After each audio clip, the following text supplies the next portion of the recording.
আসসালামু আলাইকুম। এবছর বৃষ্টির পরিমাণ তুলনামূলকভাবে অন্য বছরের থেকে একটু বেশি। তাই এবছর আমাদের খামারের কাজগুলি করতে এমনিতেই আমাদেরকে একটু কষ্ট করতে হচ্ছিল, কারণ প্রতিদিনই প্রায় বৃষ্টি হচ্ছে। অন্য দিনের মতো আজকেও সকালবেলাটা খুব রৌদ্র উজ্জ্বল ছিল, কিন্তু তার একটু পরেই বৃষ্টি শুরু হয়। এই বৃষ্টির মধ্যে আমাদেরকে আজকে ঘি বানানোর কাজটা কমপ্লিট করতে হবে। দেখতেই পাচ্ছেন আমরা রৌদ্রের মধ্যে এই কাজগুলি করছিলাম, অর্থাৎ আমাদের যে হাঁড়িগুলি রয়েছে সেগুলিকে খুব সুন্দর করে পরিষ্কার করে ধুয়ে তারপর তার পেছনে আমরা মাটি লাগিয়ে দিচ্ছিলাম, যাতে করে এগুলিতে কালি না পড়ে। ঘি বানানোর জন্য আজকে আমরা মূলত দুইটা চুলা একসাথে জ্বালাবো। ওই দুইটা চুলাতে যে হাঁড়িগুলি আমরা দিব, ওই হাঁড়িগুলির মধ্যে আমরা সুন্দর করে কাদামাটি লেপে নিলাম। একটু আগেই যেখানে আকাশ একেবারে রৌদ্র উজ্জ্বল ছিল, তারপরেই আমরা দেখতে পেলাম যে আকাশ একেবারে মেঘলা হয়ে অন্ধকার হয়ে আসছে এবং বৃষ্টির ঘন ঘটা দেখা যাচ্ছে।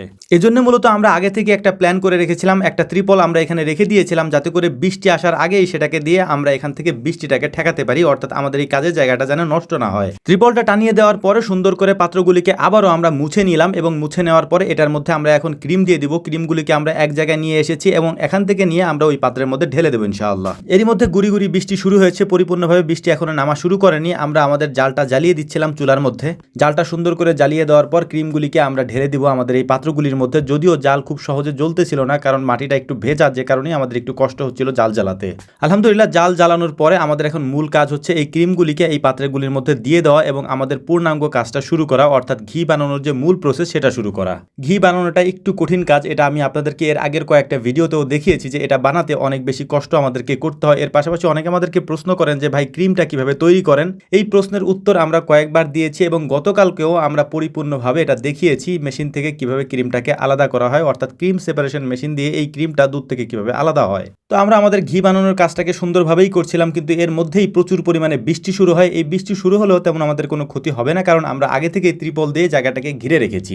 ঘি বানানোর সময় সবথেকে কঠিন যে কাজটা আমাদেরকে করতে হয় সেটা হচ্ছে এইটাকে অনবরত নাড়তে হয়, অর্থাৎ 3 ঘন্টা 3.5 ঘন্টার মতো এই কাজটা আমাদেরকে করতে হয় এবং এই টাইমটা পুরোটাই হচ্ছে যে অনবরত নাড়তে হয়। 1 মিনিটের জন্য এই নাড়াটাকে আমরা বন্ধ করি না। আমরা একজন নাড়াটা বন্ধ করলে আবার আরেকজন সেটা ধরে নাড়তে শুরু করে। এই কারণে হচ্ছে এই কাজটা একটু কঠিন। এর থেকে 1 মিনিটের জন্য কোথাও সরেও যাওয়া যায় না। খাওয়া দাওয়া সবকিছু আমাদের এখানেই হয়। তো আলহামদুলিল্লাহ, এটাকে আমরা দুপুরের পরে উঠিয়েছিলাম। এখন প্রায় সন্ধ্যা, প্রায় রাত হয়ে গিয়েছে। তো আমাদের একটা ঘি তৈরি হয়ে গিয়েছে, অর্থাৎ যেটাকে আমরা কড়াইয়ের মধ্যে দিয়েছিলাম সেটা তৈরি হয়ে গিয়েছে।